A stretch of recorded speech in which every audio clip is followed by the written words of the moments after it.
গল্পের শুরু হয় এক পাহাড়ি গ্রাম থেকে। এখানে মায়া নামের এক সুন্দরী মেয়ে বাস করে। গ্রামটি এতটাই সুন্দর ছিল যে মাঝে মধ্যেই শহর থেকে অনেকেই এখানে ঘুরতে আসে। মায়ার সকালটা শুরু হয় প্রার্থনার মধ্যে দিয়ে। প্রতিদিনের মতো সে আজও যখন প্রার্থনা করছিল, ঠিক তখনই একটা ছেলে তার পাশে এসে দাঁড়ায়, আর এই ছেলেটির নাম সিমু। সে অনেক আগে থেকেই মায়ের পেছনে ঘুরঘুর করত, কারণ তার উদ্দেশ্য ছিল খারাপ। সে সব সময় মায়ের দিকে খারাপ নজরে তাকাতো। মায়া এটা বুঝতে পারে, তাই সে সবসময় চেষ্টা করে সিমুকে এড়িয়ে চলার। প্রার্থনা শেষ করার পর মায়া নদীর পাড়ে বসে কাপড় ধোয়ার কাজ শুরু করে দেয়। ঠিক তখনই দুজন বিদেশি পর্যটক তার কাছে আসে এবং কালো পাহাড়ের রাস্তা জানতে চায়। বিদেশিদের মধ্যে একজন ছেলে এবং একজন মেয়ে ছিল। মায়া তাদের কালো পাহাড়ের রাস্তা দেখিয়ে দেয়। এরপর তারা দুজন পাহাড়ের দিকে চলতে শুরু করে। মায়া প্রতিদিন গ্রামের মানুষদের কাপড় ধুয়ে দিত, আর বিনিময়ে সে তাদের কাছ থেকে টাকা নিত। অন্যদিকে দেখা যায় ওই দুই বিদেশি পর্যটককে। তারা হাঁটতে হাঁটতে একটি নির্জন জায়গায় এসে পৌঁছায়। হঠাৎ তাদের মনে খেলাধুলার ইচ্ছা জেগে ওঠে, তাই তারা দুজনেই খোলা মাঠের মধ্যে ভাদ্রমাস প্রিমিয়ার লিগের ম্যাচ শুরু করে দেয়। ছেলেটি যখন পুরোদমে ছক্কা হাঁকাচ্ছিল, সেই সময় মায়া কাপড় ধোয়া শেষ করে বাড়ি ফিরছিল। সৌভাগ্যবশত মায়া বিনা টিকিটেই এত বড় একটা ম্যাচ ফ্রিতে দেখে ফেলে। সে গ্যালারিতে বসে তাদের খেলা দেখছিল আর মজা নিচ্ছিল। এরপর মায়া বাড়িতে ফিরে আসে, আর এখানেই আমরা জানতে পারি সে বিবাহিত। তার স্বামীর নাম নোয়া। 1 বছর আগে তার সাথে একটি দুর্ঘটনা ঘটেছিল, যার কারণে সে হাঁটতে পারে না। মায়া তার হাজব্যান্ডকে অনেক ভালোবাসে, তাই সে সবসময় তার যত্ন নিত। রাতের বেলা নোয়া তার পায়ের সমস্যা নিয়ে মায়ের সঙ্গে কথা বলছিল। নোয়ার পায়ের অপারেশন হয়ে গেছে অনেক আগেই, কিন্তু সে এখনও হাঁটতে পারে না। তাই তার ডাক্তার তাকে পরামর্শ দিয়েছিল থেরাপি করার জন্য, কিন্তু নোয়ার কাছে থেরাপি দেওয়ার মতো টাকা ছিল না। এজন্য সে সারাক্ষণ উদাস হয়ে বসে থাকত। মায়া তখন নোয়াকে সান্ত্বনা দিয়ে বলে, আমি যেভাবেই হোক তোমার চিকিৎসার টাকা জোগাড় করে তোমাকে সুস্থ করব। যাই হোক, এসব কথা শেষ হওয়ার পর মায়া তার শারীরিক চাহিদা মেটানোর জন্য নোয়ার কাছে যায় আর নোয়াকে উত্তেজিত করার চেষ্টা করে। কিন্তু সেই দুর্ঘটনার পর থেকে নোয়ার ওই অঙ্গটা আর ঠিকমতো কাজ করে না। তাই মায়া হাজার চেষ্টা করেও তার সেই মেশিনটি আর স্টার্ট করতে পারে না। এসব কারণে মায়া দিন দিন হতাশ হয়ে পড়ে। পরদিন সকালে শহর থেকে নতুন একটা ছেলে এই গ্রামে ঘুরতে এসেছে, আর এই ছেলেটির নাম বিনসো। প্রতিদিনের মতো মায়া যখন নদীর পাড়ে বসে কাপড় ধুচ্ছিল, তখন বিনসো তার কাছে আসে আর সেই কালা পাহাড়ের রাস্তাটা কোন দিকে তা জানতে চায়। মায়া তখন তাকে কালা পাহাড়ের রাস্তাটা দেখিয়ে দেয়, আর একই সঙ্গে প্রশ্ন করে, তোমার সঙ্গে তো আর কাউকেই দেখছি না, তুমি কি একাই এসেছো? বিনসো তখন উত্তরে বলে, হ্যাঁ, আমার কোনো প্রেমিকা নেই, তাই আমি একাই ঘুরতে এসেছি। এরপর বিনসো মায়াকে একটা চকলেট উপহার দেয়। বিনসোর ব্যবহারে মায়া তার প্রতি আকৃষ্ট হতে শুরু করে। কালা পাহাড়ের রাস্তাটা যে পথে ছিল, মায়ার বাড়িও ঠিক সেই পথেই ছিল। তাই তারা দুজনে একসঙ্গে হাঁটতে শুরু করে। মায়া ভেবেছিল বাকি রাস্তাটা সে বিনসোর সঙ্গে কথা বলতে বলতে চলে যাবে। এভাবে কিছুক্ষণ একসঙ্গে হাঁটার পর হঠাৎ মায়া হোঁচট খেয়ে পড়ে যায়। তখন বিনসো তাকে সাহায্য করার জন্য এগিয়ে আসে। হোঁচট খাওয়ার ফলে মায়ার পা মচকে গিয়েছিল, সে ঠিকমতো দাঁড়াতে পারছিল না। কিন্তু বিনসো ছিল একজন ফিজিওথেরাপিস্ট, তাই সে খুব সহজেই মায়ের পায়ের সমস্যাটা ঠিক করে দেয়। তখন বিনসোর হাতের ছোঁয়া পেয়ে মায়া হঠাৎ ভীষণ উত্তেজিত হয়ে পড়ে। বিনসো এটা বুঝতে পেরে সেই সুযোগটাকে কাজে লাগায়। বিনসো তখন এক মুহূর্ত দেরি না করে মায়াকে তার স্পেশাল থেরাপি দিতে শুরু করে। অন্যদিকে সিমুকে দেখা যায় সে মায়াকে একা পেয়ে আবারও তার সঙ্গে খারাপ কিছু করার চেষ্টা করছিল। পরদিন সকালে মায়া দেখতে পায় হঠাৎ করেই বিনসো তার বাড়িতে চলে এসেছে। মায়া তখন বিনসোকে প্রশ্ন করে, তুমি আমার বাড়ি কিভাবে চিনলে? বিনসো উত্তরে বলে, আমি গ্রামবাসীদের থেকে তোমার বাড়ির ঠিকানা জোগাড় করেছি। আসলে বিনসো ইতিমধ্যেই মায়ার প্রেমে পড়ে গিয়েছে, তাই সে মায়াকে খুঁজতে খুঁজতে এখানে চলে এসেছে।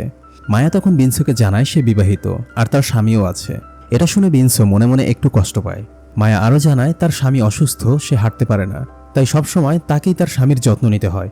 একথা শুনে বিনসো বলে, আমি নিজেই একজন থেরাপিস্ট, শহরে আমার একটা চেম্বারও আছে, আমি তোমার স্বামীর এই সমস্যার সমাধানে সাহায্য করতে পারি। বিনসোর কথা শুনে মায়া তাকে বাড়ির ভেতরে নিয়ে যায় এবং তার স্বামী নোয়ার সাথে পরিচয় করিয়ে দেয়। সে নোয়াকে মিথ্যা বলে যে বিনসো এখানে বেড়াতে এসেছে এবং গ্রামবাসীরা তাকে থেরাপি দেওয়ার জন্যই তার বাড়িতে পাঠিয়েছে। মায়ের কথা শেষ হওয়ার পর বিনসো নোয়ার সঙ্গে কথা বলে। সে নোয়ার বর্তমান শারীরিক অবস্থার খোঁজখবর নেয় আর নোয়ার সমস্ত মেডিকেল রিপোর্টগুলো ভালো করে চেক করতে শুরু করে। সেগুলো পর্যালোচনা করার পর সে দুর্ঘটনার কারণ সম্পর্কে জিজ্ঞাসা করে। নোয়া তখন জানায় গত বছর অনেক উঁচু একটা গাছ থেকে পড়ে গিয়ে সে আঘাত পেয়েছিল। সেই থেকে আজ পর্যন্ত সে আর কখনোই হাঁটতে পারেনি। বিস্তারিত শোনার পর বিনসো নোয়ার পা পরীক্ষা করে। প্রাথমিক পরীক্ষা শেষের পর বিনসো বাড়ির বাইরে চলে আসে। তারপর সে মায়ের সঙ্গে হাঁটতে হাঁটতে কথা বলছিল। সে মায়াকে বলে, তোমার স্বামীর পায়ের কন্ডিশন মোটামুটি ভালো, আমি খুব শীঘ্রই তার থেরাপির কাজ শুরু করে দিব, কিন্তু এর বিনিময়ে আমি তোমার কাছ থেকে কোনো টাকা পয়সা নেব না। বিনসোর কথা শুনে মায়া অনেক খুশি হয়ে যায়। এরপর তারা দুজন কথা বলতে বলতে বিনসোর তাঁবুর কাছে চলে আসে। জায়গাটা ছিল খুবই শুনশান আর নিরিবিলি, তাই আবারও তাদের দুজনের মধ্যে কুরকুরি উঠে যায়। এবার বিনসো মায়াকে দ্বিতীয় ডোজ থেরাপি দিতে শুরু করে। ইতিমধ্যে আমরা সেখানে সিমুকেও দেখতে পাই। সে তাদেরকে ফলো করতে করতে এখানে চলে এসেছিল। এমনকি সে গোপনে তাদের দুজনের কীর্তিকলাপের ভিডিও ধারণ করছিল। পরের দিন সকালে বিনসো এসে নোয়ার থেরাপির কাজ শুরু করে দেয়। মায়া তখন বিনসোর পাশেই দাঁড়িয়েছিল। ব্যথার কারণে নোয়া যখন চোখ বন্ধ করে রেখেছিল, মায়া সেই সুযোগে বিনসোর সঙ্গে দুষ্টামি চালিয়ে যাচ্ছিল। কিছুক্ষণ পর মায়া নদীতে চলে যায় কাপড় ধোয়ার জন্য। একটু পরেই সেখানে সিমু আসে। সিমু কিছু না বলেই সরাসরি তার মোবাইল বের করে আর গতকালকের সেই ম্যাচের হাইলাইটস দেখায়। এটা দেখার পর মায়া সিমুর উপর অনেক রেগে যায়। সিমু তখন বলে, এসব করে কোনো লাভ হবে না। যদি আমার সঙ্গে একই কাজ না করো তাহলে আমি এই ভিডিওটা তোমার হাজব্যান্ডকে গিয়ে দেখাবো। তখন এক প্রকার বাধ্য হয়েই মায়া সিমুর প্রস্তাবে রাজি হয়ে যায়। সিমু মায়াকে ব্ল্যাকমেইল করে জোর করে তার সঙ্গে এমন একটি বাজে কাজ করেছে, আর এটা মায়া কিছুতেই মেনে নিতে পারছিল না। তাই সে অনেক কষ্ট পায়। এই কষ্টে সে সারা রাত ঘুমাতেও পারেনি। পরের দিন সকালে বিনসো আবার নোয়াকে থেরাপি দিচ্ছিল। এখন তার থেরাপি জাদুর মতো কাজ শুরু করে দেয়। ফলস্বরূপ নোয়া ধীরে ধীরে হাঁটতে শুরু করে। শারীরিক অবস্থার কিছুটা উন্নতি হওয়ায় নোয়া অনেক খুশি হয়ে যায়। খুশিতে সে মায়াকে জড়িয়ে ধরে। এরপর সে বিশ্রাম নেওয়ার জন্য বাড়ির ভেতরে চলে যায়। মায়া আর বিনসো তখন উঠোনে দাঁড়িয়ে কথা বলছিল। কথা বলতে বলতে একটা সময় তারা এতটাই উত্তেজিত হয়ে যায় যে বাড়ির উঠোনে দাঁড়িয়েই ওসব কাজ শুরু করে দেয়। সেই রাতে নোয়াকে কেমন যেন উদাসীন লাগছিল। তাকে দেখে মনে হচ্ছিল সে যেন কোনো একটা চাপা কষ্ট নিজের ভেতরে লুকিয়ে রেখেছে। সে অনেক চেষ্টা করেও ঘুমাতে পারছিল না। সে অসহায় দৃষ্টিতে মায়ের দিকে তাকিয়েছিল। দেখে মনে হচ্ছিল সে যেন মায়াকে কিছু একটা বলতে চায়। পরদিন সকালে বিনসো এসে আবার নোয়ার থেরাপির কাজ শুরু করে। এভাবে নিয়মিত থেরাপি নেওয়ার ফলে নোয়া এখন আগের থেকে অনেকটাই সুস্থ হয়ে গেছে। সে এখন লাঠি ছাড়া নিজে নিজেই হাঁটতে পারে। কিন্তু এত বড় সফলতা পাওয়ার পরেও তার মনে কোনো সুখ ছিল না। সে সবসময় মনমরা হয়ে থাকত। কাজ শেষ হওয়ার পর মায়া বিনসোকে এগিয়ে দিতে যায়, কিন্তু সেই রাতে মায়া আর বাড়িতে ফেরেনি, কারণ সে তখন বিনসোর সঙ্গে তার তাঁবুতে ছিল। তাদের কথোপকথনের সময় বিনসো তাকে জিজ্ঞাসা করে, তোমার স্বামী সুস্থ হলে তখন আমাদের কি হবে? মায়া তাকে বলে, আমার স্বামীর মেশিন ঠিকমতো কাজ করে না, তাই তুমি যখনই আমাদের গ্রামে বেড়াতে আসবে আমরা তখন অনেক মজা করব। বিনসো মায়ের প্রেমে পড়ে গিয়েছিল। সে চেয়েছিল তাকে শহরে নিয়ে যাবে এবং সেখানে গিয়ে তারা বিয়ে করবে। তারা যখন এসব ব্যাপারে কথা বলছিল ঠিক সেই সময় সেখানে সিমু এসে পৌঁছায়। সে ওই মুহূর্তে মাতাল ছিল। আসার সাথে সাথেই সে তাদের গালিগালাজ শুরু করে। সে বিনসোকে বলে, তোদের দুজনের দুষ্ট ভিডিও আমার ফোনে আছে। কিন্তু বিনসো তার কথা বিশ্বাস করেনি। তাই সিমু তখন বিনসোকে সেই ভিডিওটি দেখায়। সিমু আবারও চায় মায়ের সঙ্গে দুষ্ট কাজ করতে, তাও আবার বিনসোর সামনে।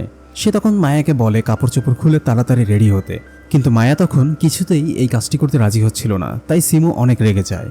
সিমু তখন তার অস্ত্র বের করে ওদেরকে ভয় দেখাতে থাকে। অস্ত্র দেখে দুজনেই প্রচণ্ড ভয় পেয়ে যায়। সিমু তখন বাধ্য করে মায়ার পোশাক খুলতে। মায়ার গোল্ডেন বল দেখে সিমু আর নিজেকে ধরে রাখতে পারে না। সে তখন মায়ার ওপর ঝাঁপিয়ে পড়ে। সিমু বিনসোর সামনেই ওসব কাজ করছিল। বিনসো চেয়েছিল মায়াকে সাহায্য করতে, কিন্তু তার কোনো উপায় ছিল না, কারণ সিমু তার দুটো অস্ত্রেরই সঠিক ব্যবহার করছিল। সে তার আসল অস্ত্র দিয়ে মায়াকে ফায়ার করে যাচ্ছিল, আর অন্য অস্ত্রটি সে বিনসোর দিকে তাক করে রেখেছিল। ঠিক এই সময় দেখা যায় হঠাৎ পেছন থেকে কেউ এসে সিমুকে হত্যা করে। পরে আমরা দেখতে পাই সেটা নোয়া ছিল। নোয়া মায়াকে খুঁজতে খুঁজতে এখানে এসেছিল, কারণ সে জানত যে মায়া এবং বিনসোর মধ্যে প্রেমের সম্পর্ক আছে। আসলে সেদিন মায়া আর বিনসো যখন বাড়ির উঠোনেই শারীরিক সম্পর্কে লিপ্ত হয়েছিল, নোয়া সেটা ভেতর থেকে দেখে ফেলেছিল। এটা দেখার পর সে অনেক কষ্ট পেয়েছিল, কিন্তু সে তার কষ্ট কখনোই প্রকাশ করেনি, নিজের ভেতরে চাপা দিয়ে রেখেছিল। শুধুমাত্র মায়ের সুখের কথা ভেবেই সে চুপ ছিল, কারণ সে ছিল শারীরিকভাবে অক্ষম। সে চাইলেও মায়ের তৃষ্ণা মেটাতে পারত না। এজন্যই বিনসোর সাথে মায়াকে দেখে সে কিছুই বলেনি। নোয়ার কাছ থেকে এই কথা শোনার পর তারা দুজনেই গভীরভাবে লজ্জিত হয়ে পড়ে। তারা দুজনেই জানতো যে তারা অনেক বড় ভুল করে ফেলেছে, তাই তারা নোয়ার কাছে ক্ষমা চায়। পরের দিন সকালে বিনসো বাড়ির উদ্দেশ্যে রওনা হতে যাচ্ছিল। যাওয়ার আগে সে নোয়ার কাছে আবারও ক্ষমা চায় তার স্ত্রীর সাথে অবৈধ সম্পর্ক করার জন্য। বিনসো ক্ষমা চাওয়ার পর নোয়া বা মায়া কেউ তার সাথে কোনো কথা বলছিল না। তাদের দুজনকেই এভাবে চুপ থাকতে দেখে বিনসো সেখান থেকে চলে যেতে শুরু করে। নোয়া তখন তাকে থামিয়ে বলে, তুমি আমার অনেক উপকার করেছো, তোমার জন্যই আজ আমি হাঁটতে পারছি, আর এজন্য তোমাকে আমি ধন্যবাদ জানাই। কিন্তু আজকের পর থেকে তুমি আর এখানে কখনোই আসার চেষ্টা করবে না, আর কখনোই মায়ের সঙ্গে দেখা করার চেষ্টা করবে না। নোয়ার কথা শুনে বিনসো কিছুক্ষণ চুপ থাকলেও পরে সে রাজি হয়ে যায়। এরপর সে নোয়ার সঙ্গে হাত মিলিয়ে সেখান থেকে চলে যায়। এরপর মায়া তার ভুলের জন্য নোয়ার কাছে ক্ষমা চায়। নোয়া তখন মায়াকে ক্ষমা করে দেয়। মায়া এটা বুঝতে পারে যে তার স্বামী হচ্ছে পৃথিবীর শ্রেষ্ঠ স্বামী, কারণ এত কিছু জানার পরেও সে তাকে ক্ষমা করে দিয়েছে। এরপর তারা দুজন একসঙ্গে হাঁটতে হাঁটতে ঘরের ভেতর চলে যায়। কিন্তু তখন দেখা যায় আশ্চর্যজনকভাবে নোয়ার মেশিনটা কাজ করা শুরু করে দিয়েছে। আর এখানেই গল্পটি শেষ হয়ে যায়। তো বন্ধুরা, কেমন লাগলো আজকের ভিডিওটি?